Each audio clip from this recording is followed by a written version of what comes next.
Have you ever wondered what lies beneath the glittering facade of a Hollywood star? Sally Field, who brought the world to tears in Norma Rae and Places in the Heart, was once an icon of strength and raw emotion.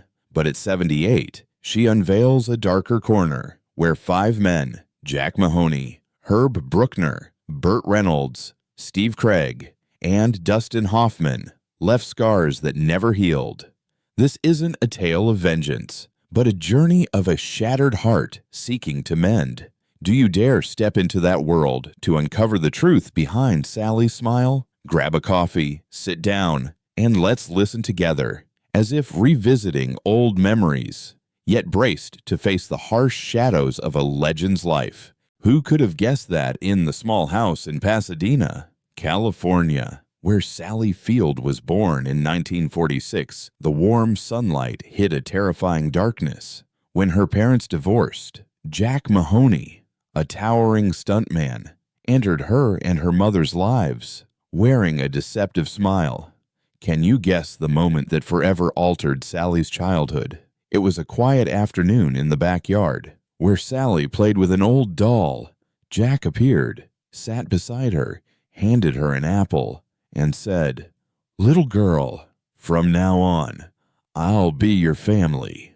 But his eyes, sharp as a blade, made the 4-year-old tremble, though she didn't yet understand why.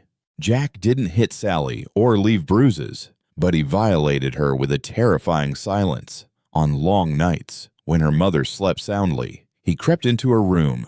No words, only gestures that froze her small body. In her memoir, she recalled waking each morning feeling smaller, as if her soul were trapped in an invisible cage. That humiliation needed no blood, but it carved itself deep into Sally's mind. Growing up convinced she was unworthy of love, that she had to vanish to be accepted. Memories of Jack weren't just pain. They were a reminder that safety was a luxury. Every time she looked in the mirror, she saw his shadow, not a father, but a specter, always ready to drag her back into darkness.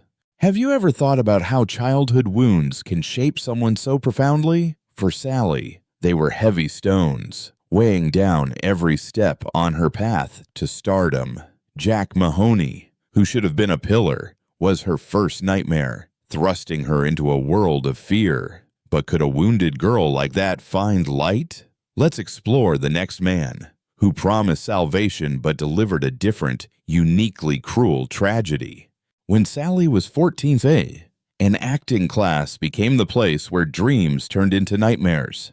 Acting for Sally wasn't about fame but escaping memories of Jack Mahoney, becoming someone else. But do you know who exploited that dream to inflict new wounds? In a local community center where dim lights shone on students practicing, Sally met Herb Bruckner, a teacher with a warm, deep voice and eyes that seemed to pierce the soul. He approached, looked straight at her, and said, "Little girl, you have a special fire.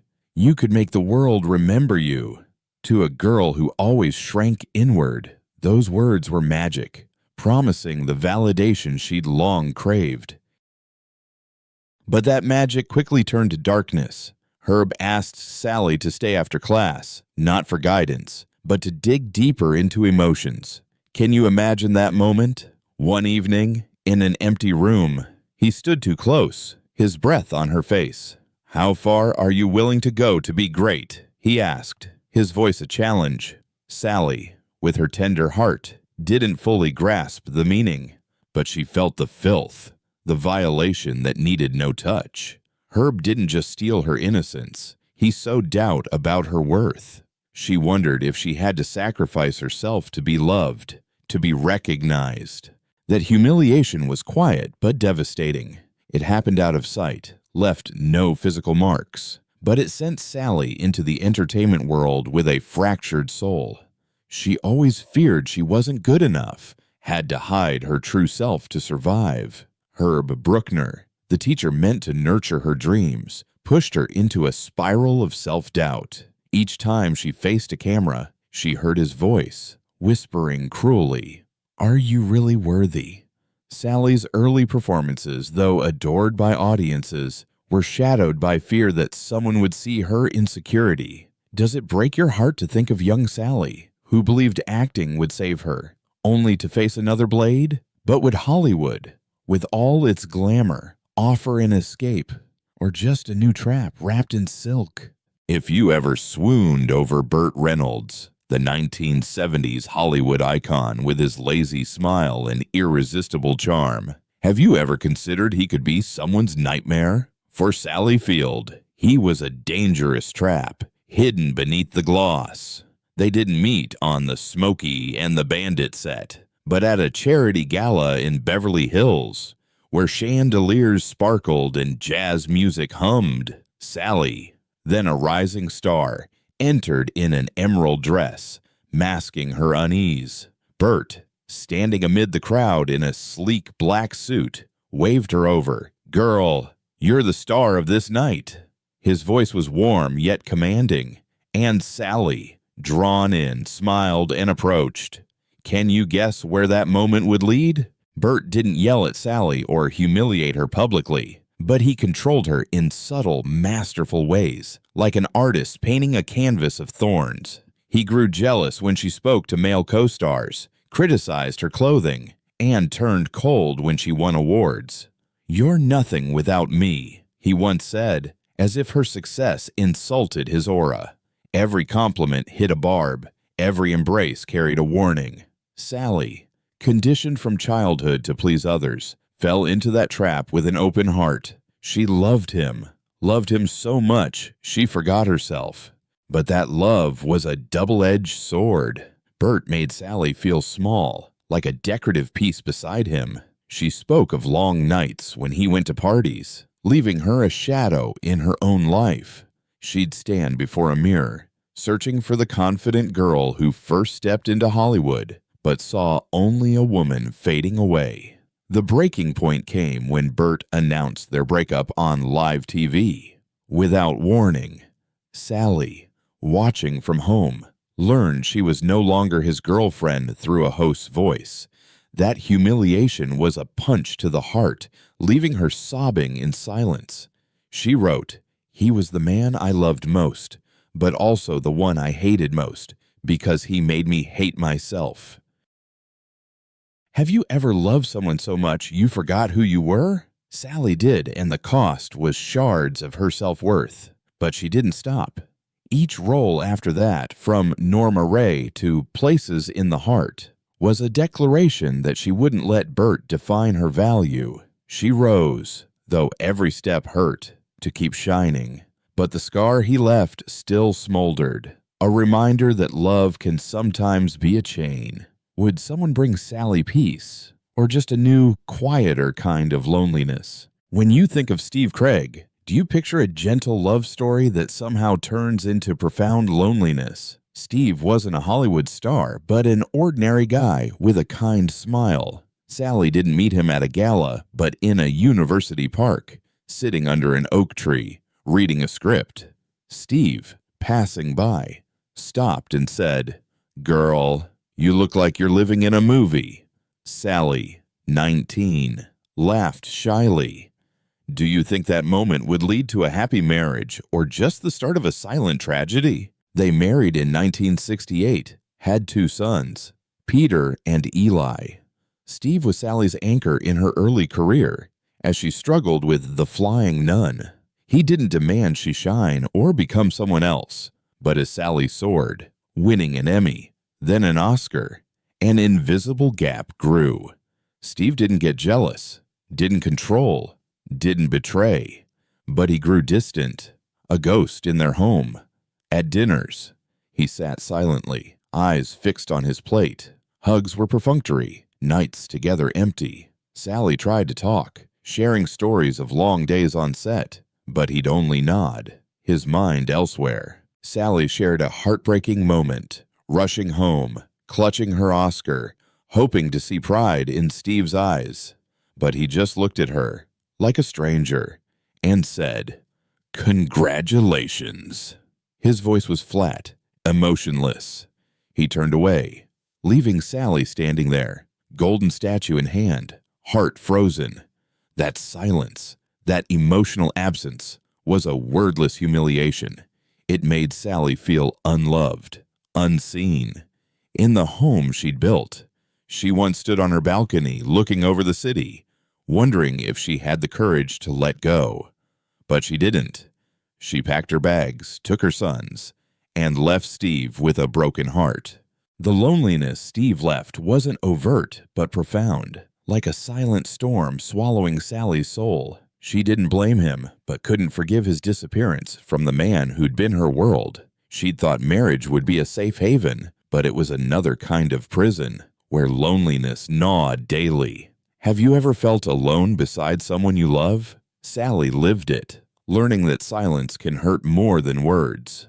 But would Hollywood, with all its glamour, bring one final challenge from a genius the world revered? Dustin Hoffman, the legend of Rain Man and The Graduate, is revered across Hollywood. But would you ever suspect that, for Sally Field, he was a psychological storm, wielding his intellect to wound? They didn't meet on a film set, but in a small meeting room in Los Angeles, where harsh fluorescent lights made everything feel stark. Sally, an Oscar-winning star, entered with hopes of collaborating on a promising project. Dustin, seated among producers, fixed her with a cold, appraising stare, as if judging an imperfect painting. Can you guess what that audition would become? The audition was a nightmare. Dustin interrupted Sally mid-line, not to guide, but to correct.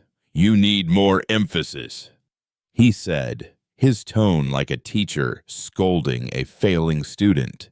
He critiqued her delivery, questioned her understanding of the character, all in front of everyone. Sally, usually confident, began to tremble. She felt like the 14-year-old girl before Herb Bruckner, small and inadequate. The breaking point came when Dustin asked her to stand still in the middle of the room, silent, just so he could feel her energy. After 40 minutes of silence, Sally broke down in tears, not from acting, but from humiliation. Dustin smiled. Finally, something real. But for Sally, it was the moment she was reduced to a tool for his arrogance. After the audition, Sally heard Dustin boast about how he'd broken her performance, as if it were a game.